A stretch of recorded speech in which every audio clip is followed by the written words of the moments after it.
Yo! What up, Facebook? It's your boy, Mike the Mentor. Welcome to My Life Monday here on the page. I hope you guys had an excellent weekend. If you're here for yesterday's Sunday sermon, I hope that you got a lot out of it. Maybe if you're a little bit older like me, you reminisced about the Karate Kid and Mr. Miyagi and Daniel-san. So if you're watching this replay, appreciate you chiming in, show me some love. And we're going to jump into this quick introduction. If you're new to this page, my name is Mike King, and I lived a pretty chaotic life, a lot of dysfunction early on. My father was in and out of prison, and then he came back into my life at age 14. I was super pumped, super excited, but that didn't last very long. And through some circumstances, he ended up just being really high out in our front yard, and we had to call the police on him. And he left in his semi-truck and disappeared back into the wind. And from that point on, it set up a series of a recurring pattern in my life of him showing up every 2 years for some life-changing event that was going on for me, and then promising that he'd stick around this time, but then disappearing again, all the way through my college years, and then when I graduated, he finally, not finally, but he came down with cancer and ended up passing away, and that was a really tough time, right? And going through all that in my life left a lot of questions, left a lot of emptiness inside me. You know, how do I be a good husband? How do I be a good dad? What does real manhood look like? All these things that were never modeled directly for me in my life. And it made me think about one main question, and that is, how can somebody who's born into a situation like me do something with their life? How can they have their own family? How can they be successful in their job, in their marriage, out in the community? And obviously success means different things to different people. But how are you able to have a good, decent life coming from that type of environment? And I was able to recognize two things. One, God's grace on my life. Without Him, I wouldn't even be alive today. And two, even though I didn't have someone directly in my life as a good father figure, I had other men in my life, mentors that I was able to watch and glean and learn from, right? Whether that was through the books that I was reading, or it was through the men that I surrounded myself with, coaches, friends, fathers who took me under their wing and held me to a higher standard, right? Spoke vision in life into me, and talked about a higher calling that we have on our lives as men. And so I've taken those 38 years of all those seeds that have been planted in me, and the person that I am today as a culmination of all those things that these people have sown into me over the years. And not just men, women as well, but this is primarily focused towards men, this page, right? Because I firmly believe that what's going on outside these four walls here, what's going on outside in our neighborhoods, in our communities, in this world, is a direct reflection on the lack of leadership men have taken in the world in the last number of decades, right? And it's finally cascading in coming to this boiling point that we see inside a society, especially here in the West. And what's up? Thanks, Mr. Vanderpool. And we got to accept that responsibility, right? As husbands, as fathers, as members of our community, if we want to make a change in the world we see around us. And that starts with us, right? Looking ourselves in the mirror each morning and say, okay, I can only be responsible for myself. What am I going to do today to make a difference in my life and those around me? So that's the premise of this channel. And usually for My Life Monday, I talk about what's happened in the week prior that's really affected my life. And you know, I have a hard time doing this, and I'm working on it. And one of the things that this week, that if I'm honest with you, that I struggled with was just my mindset. I have some things going on that I can't talk about right now, that I will share in the future, but nothing terrible, but just some decisions that I'm gonna have to make, and I'm getting pulled in these different directions, and it's just been emotionally draining, right? Trying to think through this, and I'm the kind of person that I want to know as many details as possible. I don't have a problem taking action, but the more details I can get before I take the action, I just feel better prepared to make the right decision. So trying to discern in my life what the next move is in this area has been very trying. So I felt like God was speaking to me tonight, and I don't know who this is for. It's definitely for me, but just a reminder about mindset, and how do you have an unshakable mindset, or how do you develop an unshakable mindset. So this is going to be really quick tonight, but there's three things that I want to talk about a minute. And the first key to developing a strong mindset is you got to watch what you say.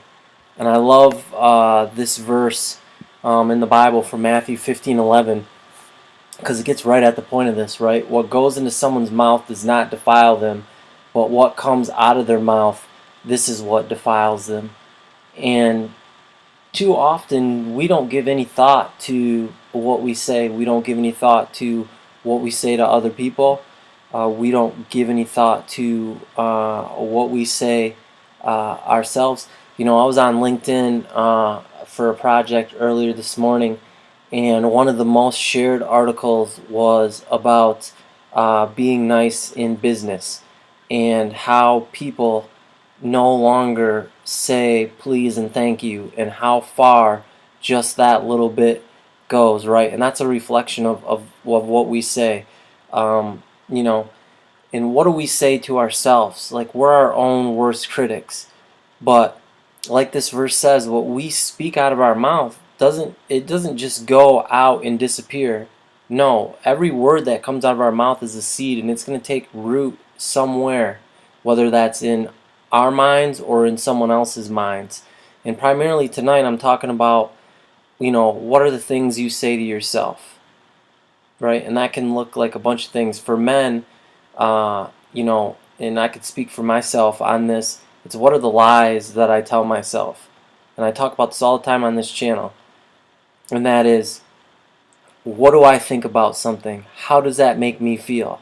Because as men, we tend to be less connected to how we feel. We push those things down, and we don't recognize them for what they are. We say, oh, it's no big deal, or it doesn't matter. And when those words come out of our mouth, they come out of our mouth and they go this way, and then they come right back this way into our ears, and they're subconsciously planted in our minds, right? And those things start to take root, and then we start to believe those lies that, yeah, it doesn't matter. All right, it doesn't matter. What I feel doesn't matter. What I think doesn't matter. And you start to fight that battle inside your mind about, does it really matter? Does what my wife just told me matter? Does what my boss just told me matter? Like, what this person just said to me, does the way that makes me feel, does that matter? And the first step in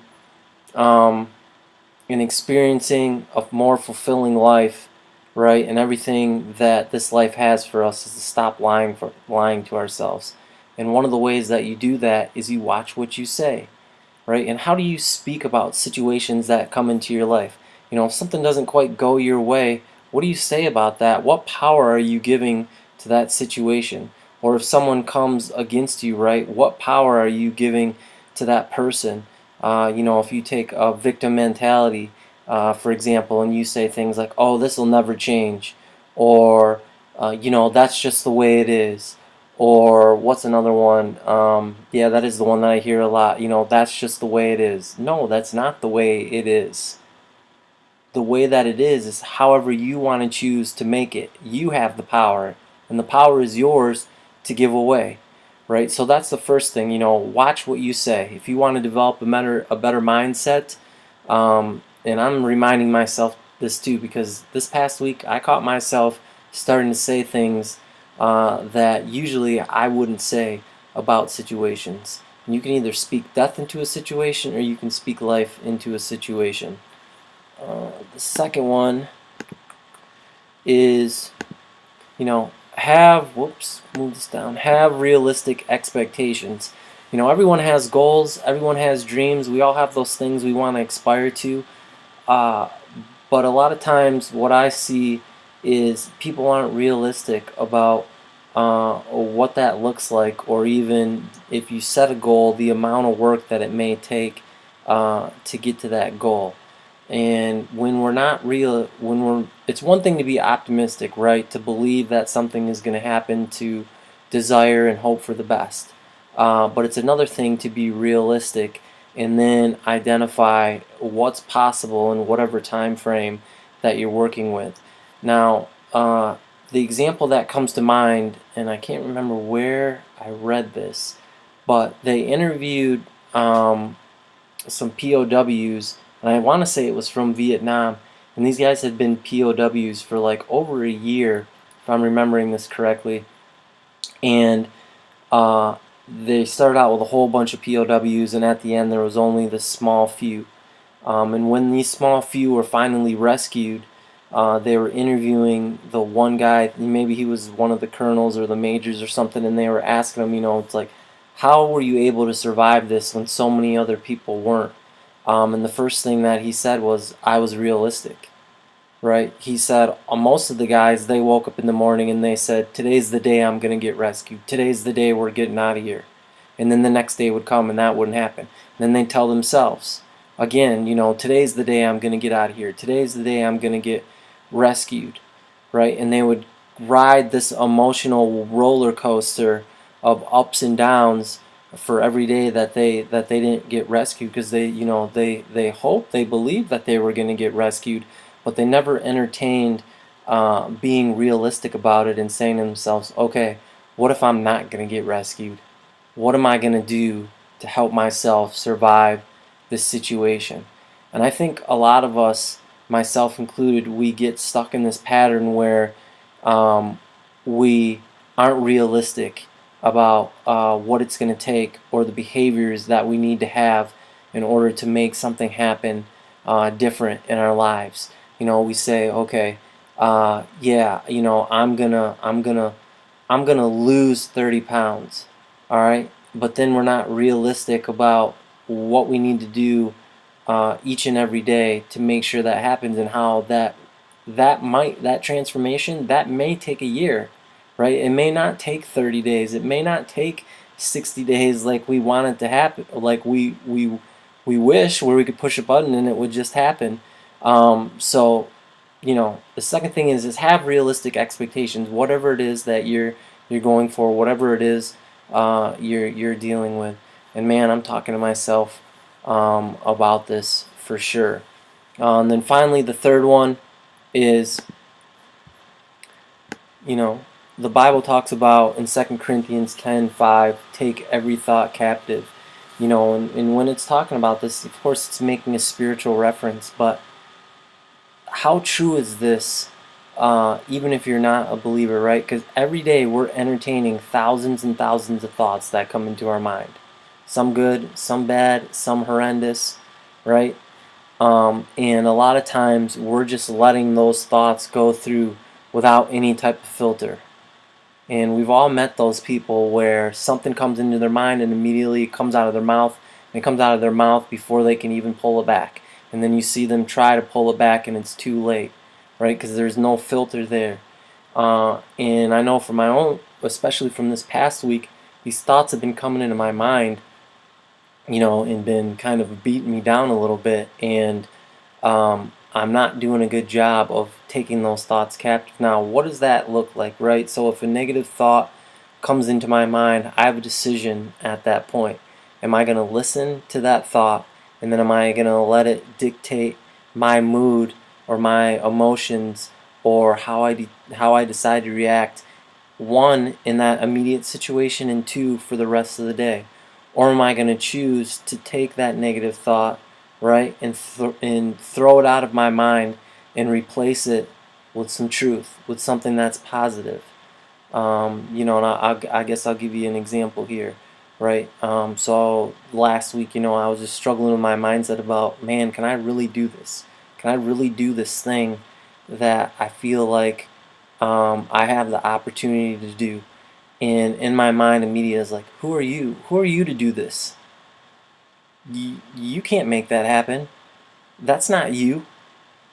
And I had I wanted, I started to be like, yeah, I don't think I can. I don't think this is me. It's exactly how I felt about doing these videos, which is kind of interesting, right? And I had to take those thoughts and I had to replace them with the truth. And the truth is that no, I was being called to do this, right? This was put in my heart for a purpose, and I'm going to see that through. And it is a good purpose, and it brings good to the world. It brings good to other people's lives. On this thing last week, okay, I may not have all the answers now, but I'm realistic, and I know myself that with my capabilities, I can figure things out. I have the ability to figure this out, and I will figure this out. So that's just a brief example. So I don't know what that does for you guys tonight. I don't know who's dealing with, their mindset and maybe how they're thinking. Maybe something's come into your life recently, and maybe you don't feel worthy of it, or you're just unsure of how you should deal with that situation. I just want to encourage you, to look at your life, examine your life in these three areas, and I believe and I know that if you monitor these three areas in your life and you take action and you do these things, right, that your mindset will be that much better, and over time you will develop a stronger mindset. And these things are like muscles, right? The more you exercise them and the more you do them, the more they become second nature. So that's it for tonight's My Life Monday. I appreciate you guys being here and watching this and all the love that you guys show me. If anybody needs anything, please just send me a PM. Happy to agree with you in some prayer. Happy to talk about maybe setting up a call to talk and to just listen, because I know what it's like. I know what it's like to just need somebody to listen as you vent, as you reel. Maybe you need someone to call you out on your BS and ask you some hard questions, and you're finally ready for that. And there's no one better to do that than somebody who is not attached to the situation, right? They have no horse in the race. They only care about what's best for you. And I believe I'm that person. I'm not the only person, but I believe that, that's the attitude that I try to bring to the friendships and the relationships that I have with people, right? I try to be them first before myself. So hope you guys have a good night. I will see you tomorrow for Tuesday Thoughts. God bless.